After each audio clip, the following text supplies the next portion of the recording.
KC9VKB, do you copy WA0 United Alpha Yankee?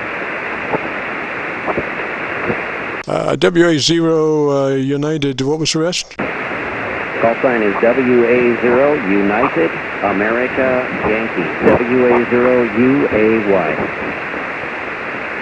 Oh, roger that. And what's the name? The name is Rick. Rick is the handle, and we are in northern Iowa. Northern Iowa. Go ahead. Roger, roger. Well, I don't hear a lot of folks from Iowa.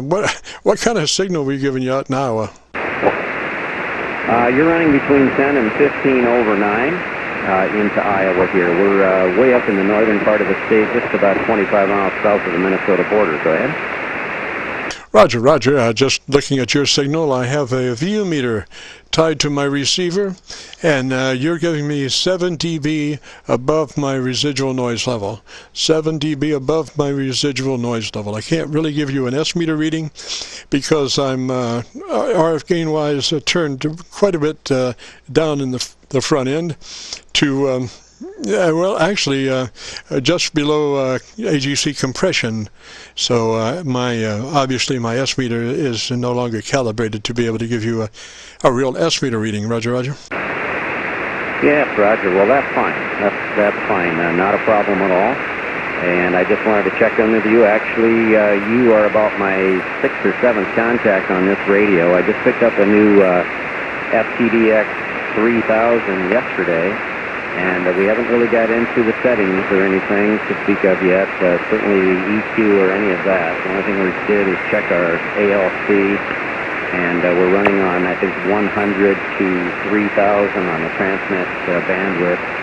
Running 100 watts to a dipole, and we're running a Heil PR781 microphone. Go ahead.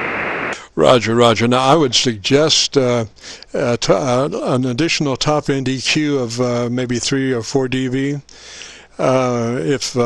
If your possibilities on the top end are 0 to 10, I would take it at about a +3 or +4, just to give you a little more articulation on your audio. Roger. Excellent. Yeah, I appreciate that, and I suspected that I might need something like that because this PR781 has a tendency to kind of, accent the load a little bit, and that's what I found on my other 2 radios as well. And I think actually what I did on those 2 radios was introduce a little bit of processing, just a touch of processing to brighten it up. But again, I haven't done anything with this radio yet. I appreciate your information, and when I figure out how to do it, I will do that. Go ahead. Roger. My general procedure for mic EQ is if it's a 3-band EQ, the mid-band, the mid-range, I'll leave flat, and I'll go up to the top-end EQ and take it, if it's a 0 to 10, I'll take it half of its possibilities. I'll go up to a +5, half of its possibilities. And then on the bottom side, depending on whether you want Qso or a contest, that's all in the bottom end.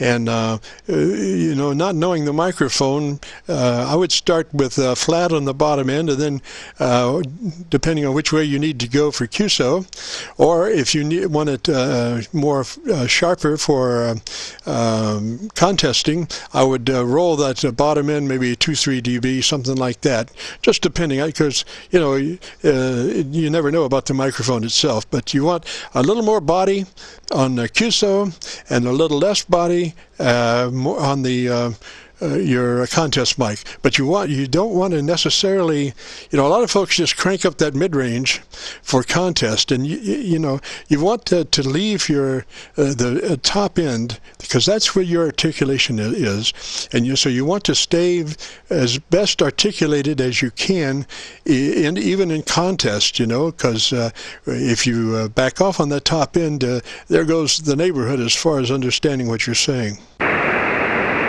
Yes, absolutely. I certainly agree. What is your opinion, Jim, on processing? Go ahead. Well, I would be looking for about a 3 dB dynamic range, and so usually what that entails is to be sure that your ALC is running mid-scale to 2/3. I'm usually in that crowd of the 2/3. you know, towards the edge, but not over the edge as far as the ALC is concerned. And then I'll run the processor at about maybe, if it's a, you know, a 0 to 10, I'll run it at about a 3 or a 4. Just, you know, not very much. I'm not sucking up. You're not hearing any suck up, you know, but you are starting to get a fatter audio signal.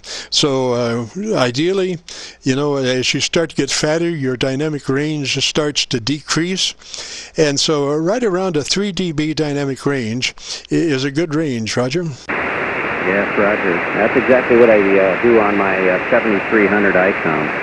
And I use the same mic on there, and processing, I believe, is at a 3 out of 10. Station, stand by, please. I believe 3. And I have had reports. Stand by, please, station. What you're saying, it just kind of brightened it up, you know, just kind of filled everything out and made it a little bit easier to understand. Go ahead. Oh, absolutely. Yeah, that's it. You know, the whole idea is to be able to be understood from point A to point B. And you can have 1 billion watts, you know, but if your audio is not very articulated, it's difficult to understand. So, yeah, you're right there. And hopefully you'll be able to tune that radio, you know, when you delve into it a little bit further. So let me say 3s for now, and you have a real good afternoon, Roger. Yes, Roger. Okay, thanks, Jim, for all your help. Appreciate it. And your signal sounds fantastic into Iowa here. So KC9VKV 73 WA0UAY.